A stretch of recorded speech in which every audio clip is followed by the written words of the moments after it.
programa ng Europe. Sabihin mo lang kay ate. Para lang nakaayos na mo. Sabi nga niya. Alam mo ba, Shi? Ikaw ang una-una kong interview. Talaga? Ako ano, si Roses. Shake, rattle, and roll. Ako si Roses, si Ana Roses. Shake, rattle, and roll.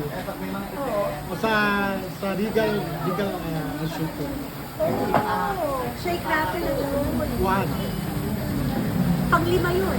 Panglima na kayo 5 sa'yo. yun sa amin. 5 at saka 8 yung ginawa ko eh. Anong project ngayon, Michi?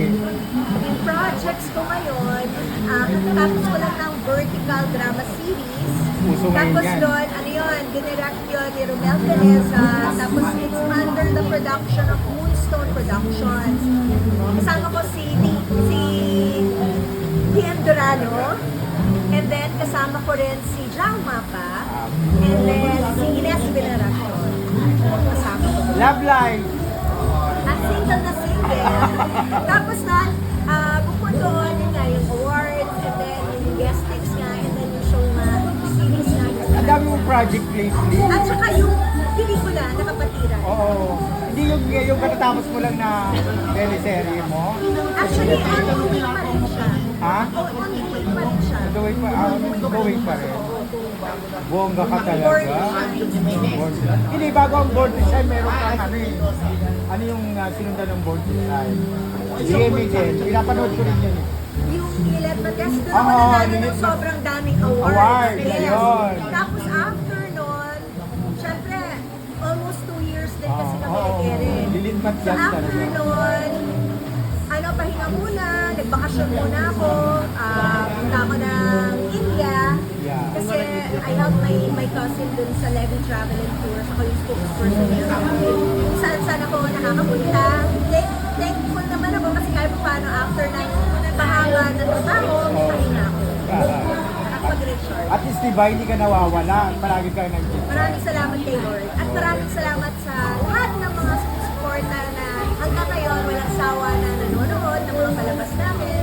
At sana abangan ninyo yung aming pelikula na Kapatiran. Kasama ko dyan si Jay Falcon, si Alger Atreniga, si Miss Patricia Javier, si Tito Bembo Roco, galing artista si Julio Diaz. And this is directed by Neil Buboy Dan for Mamay Productions. Ang bait-bait ng producer namin, si Mayor Mamay ng Nunungan. Nag-ano pa kami, nag-shooting pa kami doon sa Lanao del Norte sa Nunungan kung saan talaga siya yes, kung saan siya nag-iulong. Mabait yun, mabait yun. Sobrang sipag. Kasi dati, mga bida role ang ginagampanan mo. Kumusta yung pag-shift mo ng ano? Actually, Kumusta yung mahirap pagtanggap siya. ng tao sa'yo? Mahirap siya. Hindi naman masaya ako na tinatanggap nila ako mapabida, mapakontra. Hindi madali ang maging kontra kasi parang bida lang din.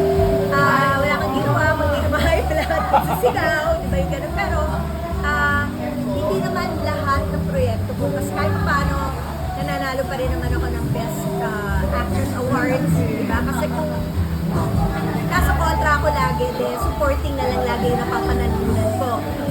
Which is not the case. That's why I'm very thankful. At dito sa aming proyekto na Kapatiran, nasa lead role naman ako. So, nagpapasalamat